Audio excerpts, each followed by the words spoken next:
I like that. That's sound of greatness there. Welcome, guys, the realest ones with Vince and Dan. What a Dynamite we just watched. Disappointed, though. I'm very disappointed. I got to tell you, I really do think that AEW is solely hunkered down on the trios tag team. Like, I feel like there's so many trios tag teams in AEW, which is a good thing because let's face it, and this day and age, it's not the tag team division anymore. This isn't like the 80s when we had Legion of Doom, Demolition, the Hart Foundation, the Bushwhackers. Like, those days are over. Now it's only certain teams that I feel like are really worthy enough to call themselves like a top tier tag team. But now we got trios. We got trio tag team going on. I didn't understand that as the main event. It was a little odd to me. I still don't see how, the Death Triangle and what was it, the Aussie Open and Osprey. I don't see how that was your main event. I don't know if this is Tony Khan trying to pull us through. We are on the opening bell, so we're going to talk about it. You know what? I don't know how to answer that question. All I know is we're approaching the finals. Right. Okay. Will Ospreay and the United have now beaten. I don't even know what their names are called. What do they call the tag team? It's the Aussie Open and Will Ospreay. No. The ones they defeated tonight. Death Triangle. So, who are they facing? Did they already say? I believe they're going to face the Elite next. Omega and the Bucks. I'm going to tell you, I'm very surprised that Omega came back before MJF. No? I'm surprised MJF did not come out tonight, and I'm a little disappointed about it. I mean, let's just face it. I mean, honestly, are we really missing anything? Like, I know MJF is a great heel, but it's like I'm actually relieved that we're not hearing him coming out talking about Warlow and these stupid challenges and all these matches. Like, to me, that was a waste of space. That was a waste of time.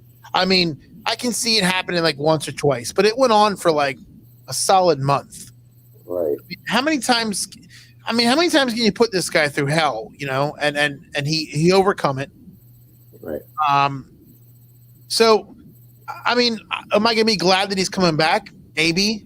But, I mean, right now, I think AEW's main focus is Kenny Omega. I mean, Kenny Omega's, I don't know how healthy he is. I mean, I'm assuming he's healthy to come back. Right. But, I mean, let's actually get into that. Let's talk about the match that we saw prior to that, which I thought was complete garbage. It was a match to unify the AEW World Championships. Jon Moxley taking on CM Punk, best in the world. And I'm going to tell you what, he did not look like the best in the world. And I knew that he wasn't 100% just by watching his in-ring moves. Right. And like I told you before, getting from when we were all coming on, I knew when he kicked the back of Jon Moxley's head, I said to myself, that's the end of the match. Jon Moxley's going to do some stupid move, and he's going to end up winning the match. And what happened? He ended up winning the match. And it's funny. If this was WWE, he would hold both those titles proudly and walk out with them. You see, he only had the belts in his hands for 30 seconds, and he threw the other one away. He didn't want it. Right. I honestly would love to know, was that the real ending finish? Or was this something happen? Because if that was the ending finish of that match, that was a crappy way to book a match, because that was horrible. Well, the fact that it was in like the middle of the show was also a shock to me. I don't understand how you have such a big build match not be the main event? Well, that's what I was wondering. But now I know. I mean, now we don't have to question that. Now we know. Right. Because let's just face it, CM Punk was not 100%, and that's why they did it. Because they knew CM Punk wasn't going to go for a long period of time. He was only going to go for 15, maybe 20 minutes. And he could have kicked off the show with that. He definitely could have kicked off with CM Punk and Moxley as your opener. And if that would have went 3 minutes, I think there would have been a shock, and it would have left so much on the rest of the product, the rest of the night, thinking of what's going to happen next. What are they going to finish with? There has to be something huge happening. And it just felt kind of like a letdown. Tonight's episode felt very much like a letdown. Yes, I know what WWE fans are saying tonight, and they're all saying, I told you so. This is a proven fact, which you can't say that, because let's back up real quick and talk about NXT last night. I'm going to tell you one of the stupidest moments NXT had in a while was Indy Hartwell sitting on the side of the ring, and Dexter Lumis coming back, and now they're reunited. I mean, there's a reason why Vince didn't like the storyline, okay? Now, I don't know why Triple H, out of all people, think this was a great storyline, because I feel like now Triple H is going back to his old ways. I mean, he's made Shawn Michaels now head of talent and promotions for NXT. Okay, Right. Road Dogg is now a head booker. Okay, Right. I'm very surprised they haven't hired Billy Gunn. Right. I mean, I'm not going to say Triple H is doing a bad job, but I feel like Triple H is trying to go back to the way, and I guarantee you, if Adam Cole and the Undisputed Era weren't locked into a contract with AEW, I guarantee you they will be back. I have a feeling they would have been brought back. Johnny Gargano, though, coming back on Monday Night Raw, I knew it was happening. I knew it. Right. I knew when he took. You know what he took? I'm gonna tell you why he took that time off and left WWE. He was having a baby. He didn't. All right. Let's really be honest. Let's really be honest with ourselves. Okay. They had what? 1 show, 2 shows a month. They had Wednesday and then 1 house show. Right. So realistically, I mean, how hard is it to do 1 show and a house show a week? It's not. And I mean, not like WWE where you're going Monday, you might be going Friday, you might go Wednesdays. You know, you're on the road for 5 or 6 days at a time. Right. But we all knew. I mean, if you didn't, I don't know where you were looking at, but I knew that Johnny Gargano was stepping away and coming back. I knew that McMahon wasn't gonna, or Triple H wasn't gonna let Gargano slip through the cracks to AEW. I knew it was gonna happen. It's sounding like AEW didn't really have much of a belief that he was ever going to come back. Like, come there. Did AEW ever really have a shot at Gargano? And I don't know that there was much of a place on the roster for him. Well, I mean, I think you find it and you can figure it out, but let's just face it. You're right. I think AEW's roster right now it's very saturated. it is. I mean, they're doing storylines with Jungle Boy and Christian. Now they got the Acclaim taking on Swerve and Keith Lee. I mean, so yes, I do see what you're saying. There's not a lot of space for an up and coming new star. So with that being said, but now, okay, let's back up now. Now CM Punk is out of the picture. Okay, he's lost the title. Correct. Okay, MJF's not there. You don't have the Warlow story, and Right. which is weird is, this is I believe this is the second week in a row that we haven't seen Warlow on AEW Dynamite, and he's TNT champion. Right.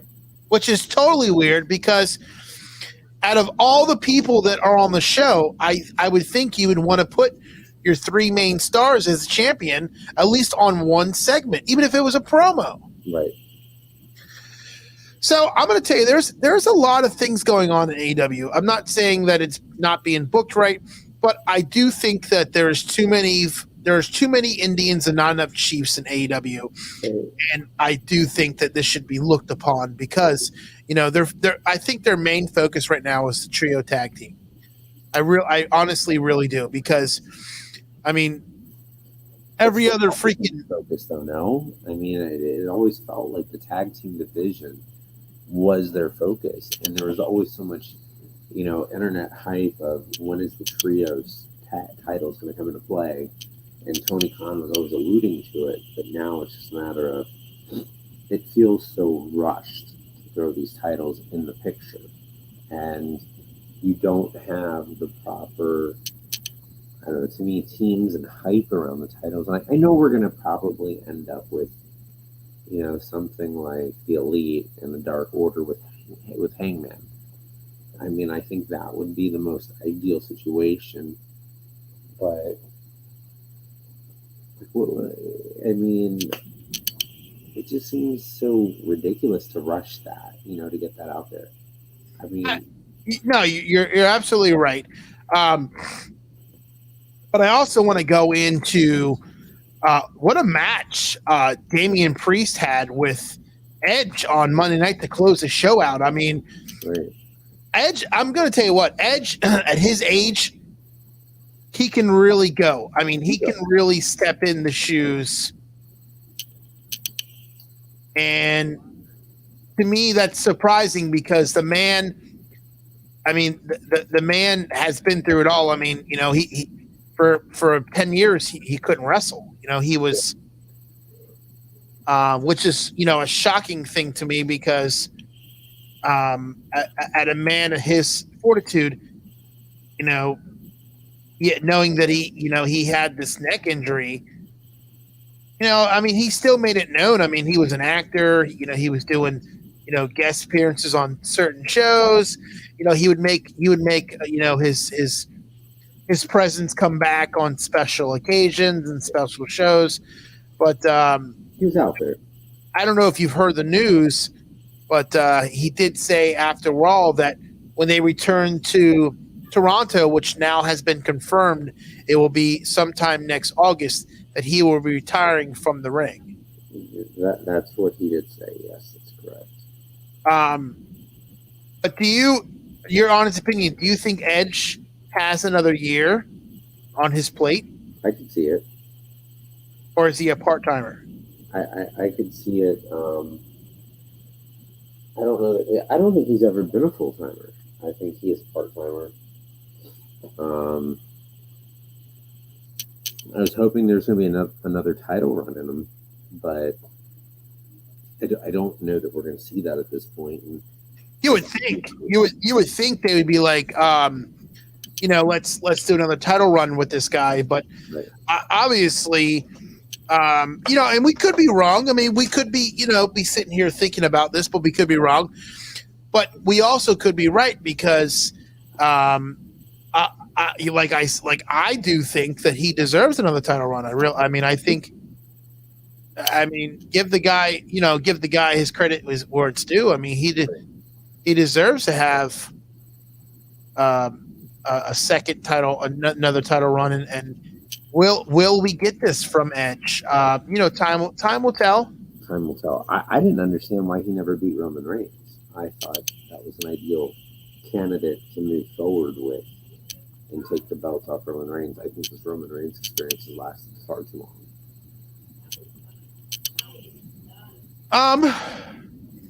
No, I agree. I wonder myself why he didn't take the belt. But I mean, like anything, they always have their reasons. Right. So, but not my choice. Not my choice. I'm over the Roman Reigns thing, and I think at Clash of the Castle, if McIntyre doesn't take the belts, it's very confusing and alarming to where do we go next? What is the next step? What is the next challenger? And if we're truly going to wait towards WrestleMania for The Rock, I don't think there's anybody that truly believes The Rock's going to beat Roman Reigns. No. I think The Rock will come in and he will make a big splash. But do I think he'll take the titles? I'm going to say no, but I could be wrong because, I mean, realistically, how much longer can we see Roman Reigns as champion? I think it's getting a little stale, don't you think? Right, but realistically, we're not going to see The Rock for much more than a match or two. We're not going to see a lot of The Rock. So are you going to have The Rock just come in, beat Roman Reigns, and lose the belt the next night or the next pay-per-view? I don't think so. I think an ideal scenario might be you have Survivor Series, you have Royal Rumble coming up. If Clash at the Castle is not it, Drew McIntyre, which I think it very well could be, you have The Rock cost Roman Reigns the belt, which sets up their feud in their match at WrestleMania, which would make the most sense, I think, in the long run. Right. But I don't. I mean, WWE seems to have much more logical booking at this point, whereas they have not over the past year. It's been very. When I say logical, I mean it's been predictable, but very, very. I don't want to say based, but it's very logical, but it's illogical, but logical booking at the same time. Whereas now it seems Triple H is coming in and he's now saying, we're going to try and connect storylines and actually build on things. And I think Triple H is doing a better job. I'm still not sold. Maybe I don't care about wrestling the way that I used to care. But I've been disappointed in WWE lately, and I think AEW definitely dropped the ball tonight. I don't think it was a bad episode. I just think it wasn't as good as it could have been. Well, I think they've had spot on episodes, and I do think tonight was one of the episodes where if I didn't see this, I would have been disappointed because it lacked. I mean, let's face it, the episode lacked. Good. And I'm not going to lie to you. I've actually been watching Raw more and more. And I'm not going to say that.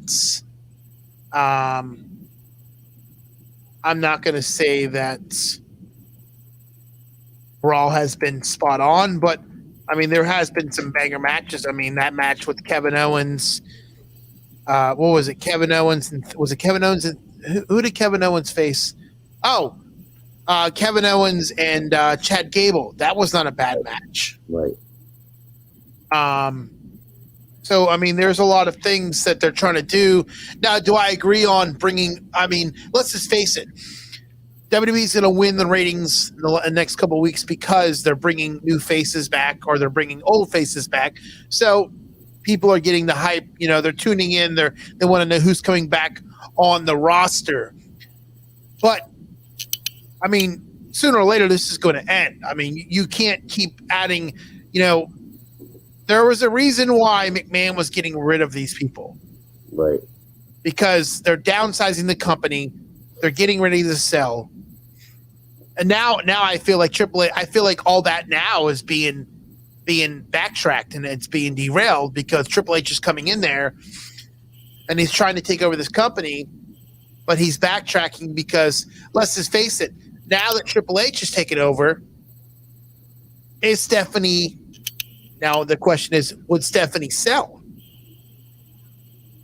I don't know. I think Nick Khan still being in that picture always looms that question of will they or won't they?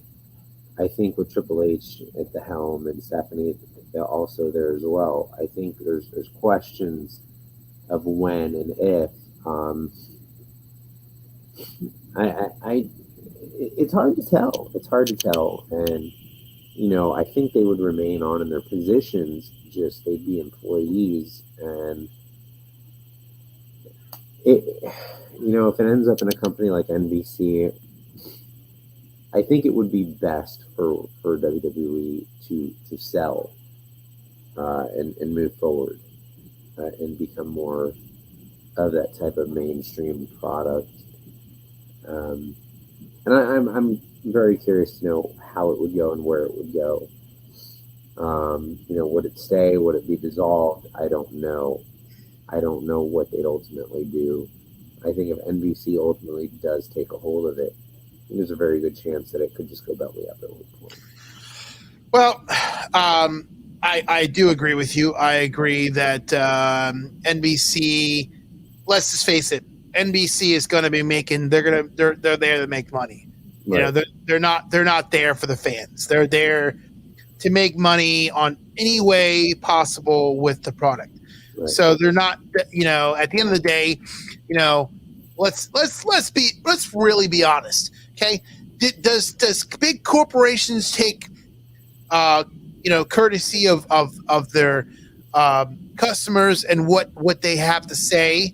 Yes, but do they really give a shit? No, absolutely not. They do not care what you have, what you think, because at the end of the day, they're going to do what makes them money. They're gonna do what's best for business, so to say.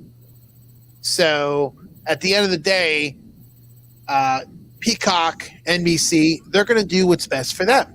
And if it's best for them is to, like I've heard, sell the rights to Netflix for Monday Night Raw and SmackDown, right, they're going to do that. Absolutely.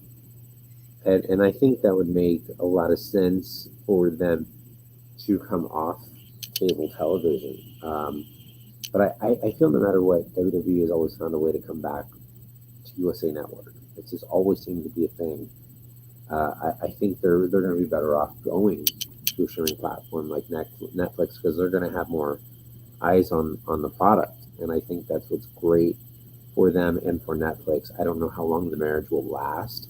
I still think wrestling does not have the appeal, and it's lost that appeal that it's had 20 years ago, 25 years ago. I don't know that it'll ever regain that appeal.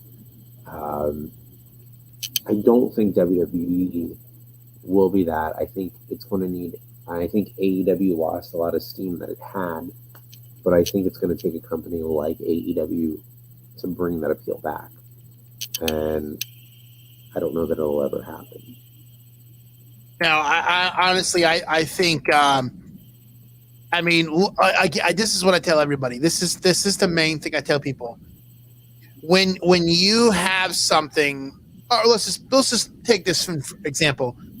When you keep making remakes, when you say, well, Friday the 13th franchise is a very marketable and profitable movie.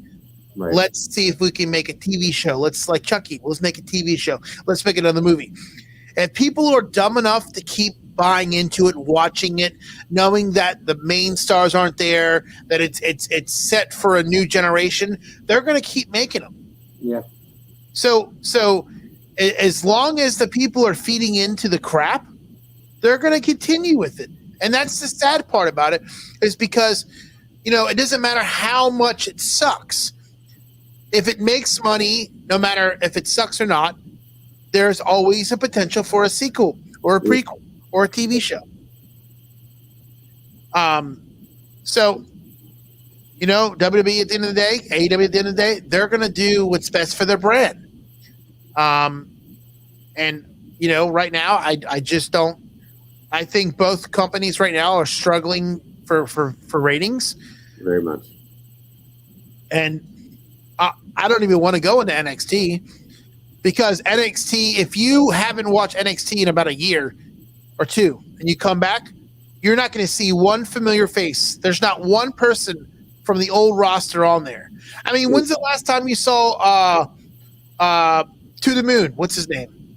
Cameron Grimes? When's the last time you saw Cameron Grimes? He was on tonight. He was on last night? No, last night. Yeah, he was on last night. That must have been the first in a while because they haven't been pushing him in a while. He actually wrestled Javier Bernal.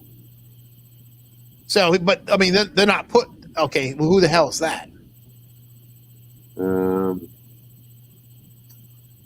Some new guy that they're getting out there. NXT it's a very different product than it was a year ago. You're 100% correct with that. It's not the same product. There's a lot of, I mean, Legado del Fantasma is now, gone from the brand, and they're going to get called up. I don't know if you know. I mean, they brought Hit Row back to SmackDown. I mean, you know what? Hit Row. Let me just say this right now. Hit Row is no good without Swerve Scott. Absolutely. And people can say all they want. They can talk all their garbage, but at the end of the day, Hit Row is nothing without Swerve Scott. 100% correct. And I mean, who I really like is, they have this tag team in NXT. It's Josh Briggs and Brooke Jensen. I'm not so much of a fan of theirs. Oh, they're from NXT UK, correct? No, they have the UK titles. But that's Briggs and Jensen. They play like this country boy gimmick. Yeah, but they've been wrestling over there for a couple months now. That's why I say that. What, UK? Yeah, they came from the UK. They have the titles. Be deadly. Huh? They put the UK titles on them, but I don't think they've been wrestling in the UK. I think they haven't been wrestling here. I'll tell you that right now. I haven't. I mean, I haven't seen them. Well, they have Fallon Henley, and Fallon Henley to me is such an underrated prospect for WWE, and I think her and this whole country girl gimmick is on point. It fits her very well, and I think they really need to capitalize on this, and they need to focus on her being a singles competitor. And I just see superstar written all over her. I really do. I think she's got the look. I think she's got some decent ring ability. I think that is a focus in NXT that they need to focus on. And they're just they seem to just have the Mandy Rose show. It's just the Mandy Rose show. And Braun Breaker, to me, even though how great he is, for whatever reason, he's not connecting with the NXT crowd. Well, I agree. Braun Breaker is not. Braun Breaker is a star. Is supposedly this big star. I mean, let's compare this. Okay, Tommaso Ciampa was huge on NXT. Right.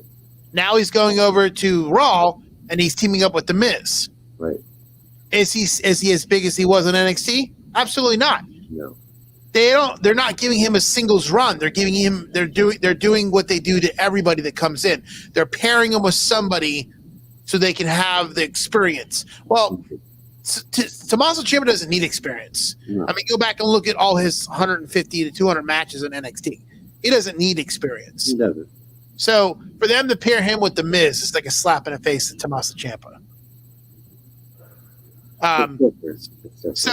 So with that being said, with Braun Breaker, I guarantee you that Braun Breaker's not big in NXT, but I believe, and don't quote me, but I believe he would be bigger on Raw than he would here.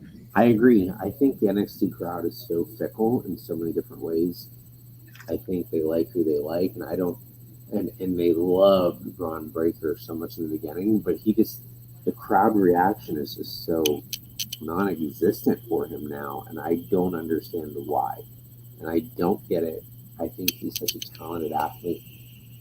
I mean, he doesn't really have the mic skills, but in the ring, it's undeniable the story that he can tell and what he can do. He's got the look, he's got the abilities. I think he is a future WWE WrestleMania main eventer. I think he could be a Hall of Famer one day. I don't understand why the NXT crowd does not connect with him. But the NXT crowd connects with Toxic Attraction so much that it's mind-boggling to me. And I think they're a great faction, and I think that Mandy Rose has improved drastically. But how they've managed to turn a heel faction somehow into a semi-face faction is bizarre to me. But didn't you just, let me ask you this question. You were just talking about Toxic Attraction. Didn't you just see JJ Dolan at the wine bar in Winter Park? Yes. Did she look hurt to you? She did not. Supposedly, she has a concussion. She didn't. I mean, she shouldn't be drinking wine then. I mean, and you said she kind of looked like a bum, didn't you? Wasn't the most attractive woman I've seen. And she was hanging out with who? It was Nash Carter. Apparently, those two are dating. Huh.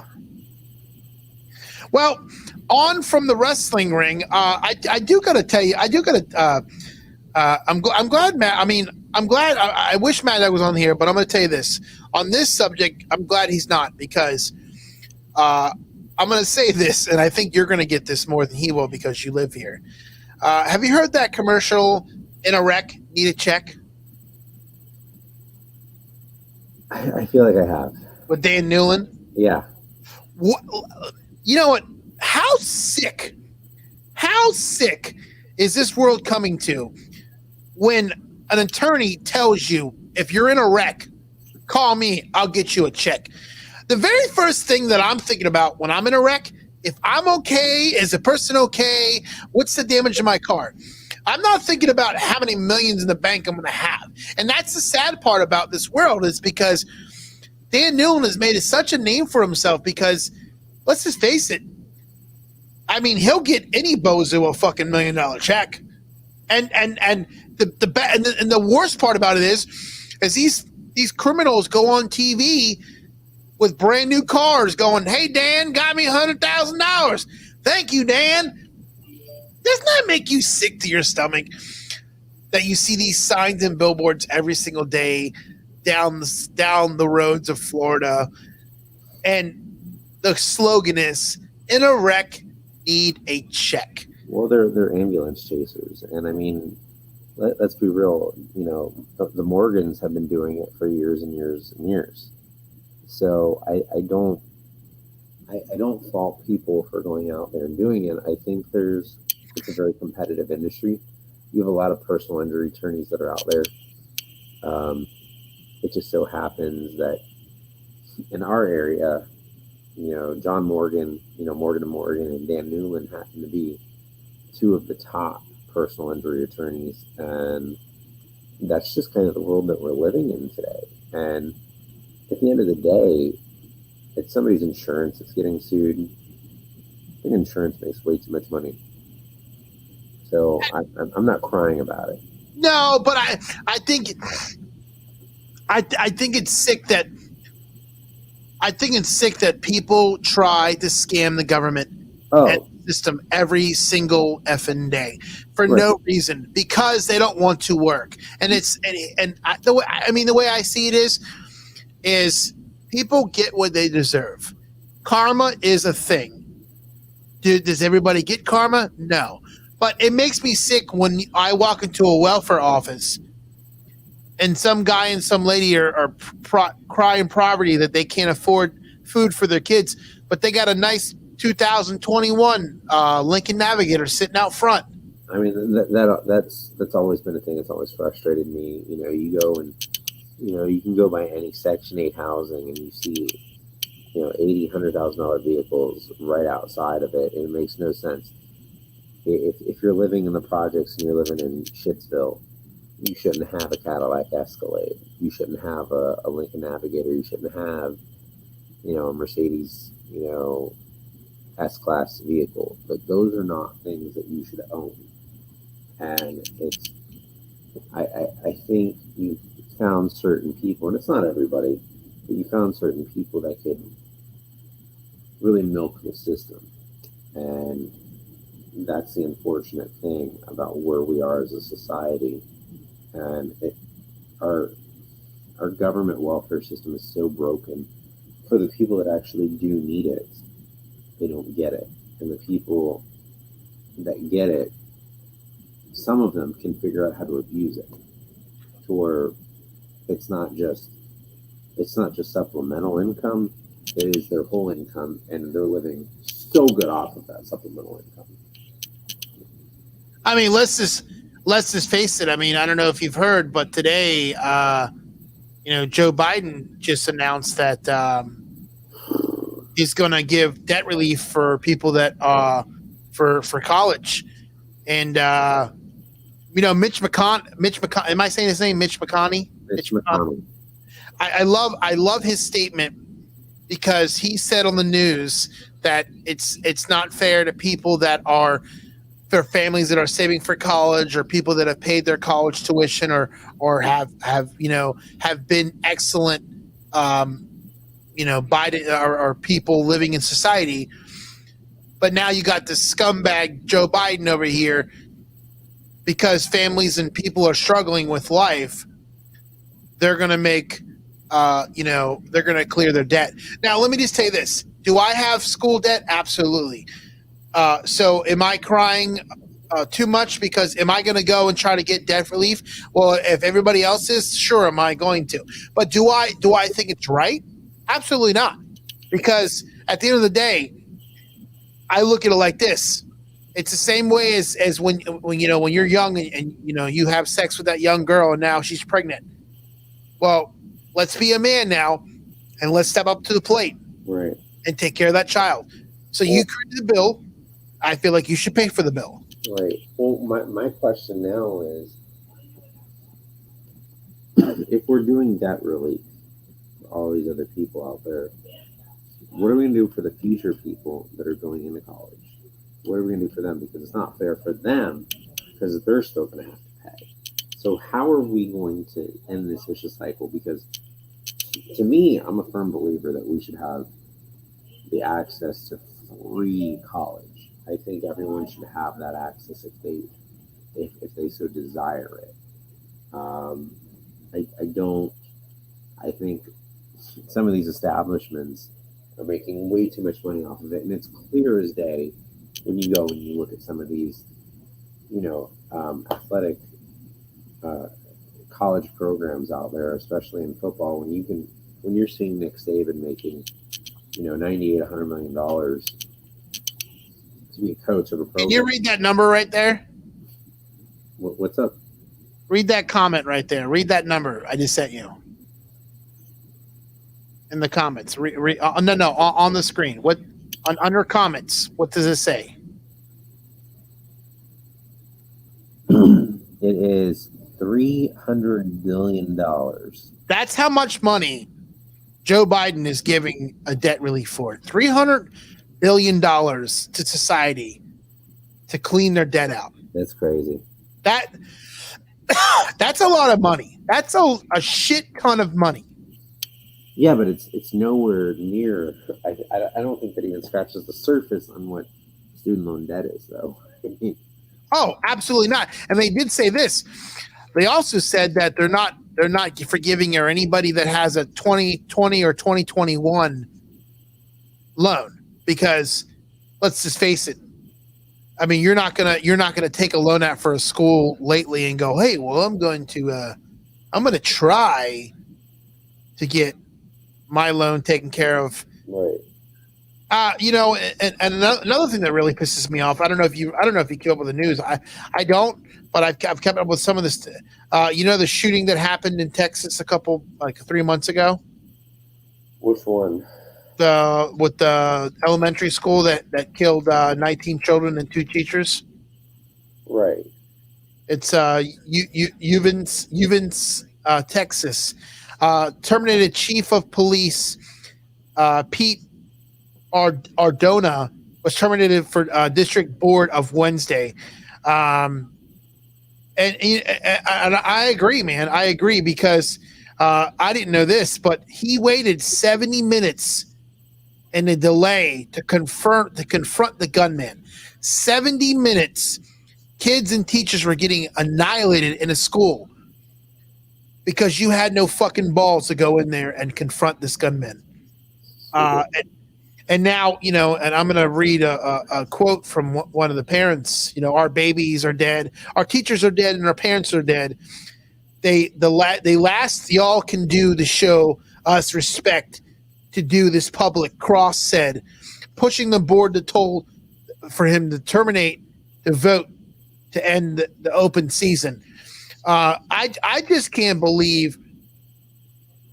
I just can't believe that you're a chief of police to be that correct, and you're not going to send your troops in there to take care of our kids. Wow. That, dude, to me, that's unbelievable, bro. Like, when you sign up for when you sign up for any job, no matter if it's a chef, a teacher, a police, a firefighter, you're signing up for those duties of a worker, so for you not to do your job is beyond mind blowing, bro. Beyond mind blowing. Yep. And I feel for these parents because had this chief did his job, we wouldn't be sitting here talking about this. Maybe not. But you know what? Should we wait or should we go over the card for AEW All Out? No, let's go over it. So AEW All Out happening is it September 5th? September 4th. Over it'll be Labor Day weekend. Labor Day weekend, All Out. Let's go over the card. I think just announced tonight was a tag team match between the Acclaim and Swerve Scott and Keith Lee. That's an exciting match. Also, has now turned into a four-way match for the AEW World Champion or AEW Women's Champion. Because Thunder Rosa, I don't know, did she get hurt? She's hurt. So I think we got Britt Baker. Is it Jamie Hayter? Jamie Hayter, Tony Storm, and then the Japanese girl. What's her name? Hikaru Shida? Yes. I mean, I think this is a perfect opportunity to put the belt back on Britt Baker or put it on Tony Storm. And if either one of those doesn't get it, it's highly disappointing. I think Jamie Hayter is a great talent, but I just don't think it's her time yet. We're also getting the casino ladder match, which is always fun. We're also getting the finals of the AEW World Trios Championship match, which we now know will be yours truly, the Elite, the Young Bucks and Kenny Omega taking on. I already slipped my mind. Go ahead. Tell me who it is. Well, we don't know for sure yet, but I think it's the foregone speculation that we're going with is we're most likely going to get the Elite against the Dark Order. And I think rumored matches, which I've heard there we can clarify. Ricky Starks taking on Will Hobbs. That is correct. Chris Jericho taking on Daniel Bryan. Was it Brian Danielson? Sorry, Bryan Danielson. Right. And then we have Eddie Kingston taking on Sammy Guevara. I could care less. Christian K taking on Jungle Boy. Couldn't care less about these. I mean, Kate, Christian, and Jungle Boy. They're building it nicely, but it's dragging. It's dragging like a lot of. Like I would have preferred some world title matches to drag. This feud, not understanding why it's dragged so long. A match that I have not heard anything about is the AEW World Championship. Mind-boggling to not know. Nothing. I've heard nothing about it. Nothing. So that either makes me believe that MJF is going to show up next week, or he's going to win the Casino Battle Royal match. But no matter what, how do you not already have that match set up, and it does not make sense to me. This is questionable AEW booking at this point. To not be able to end the show with some sort of glimmer of hope to know we're going to be in Chicago. Our major title just got put on Mox. He is our undisputed champion. Where are we going with this? You need to have something set in stone for 2 weeks till your main event. If you're going to tell me your main event is the Trios World Title match, why am I buying this pay-per-view? Because we're a bunch of dummies?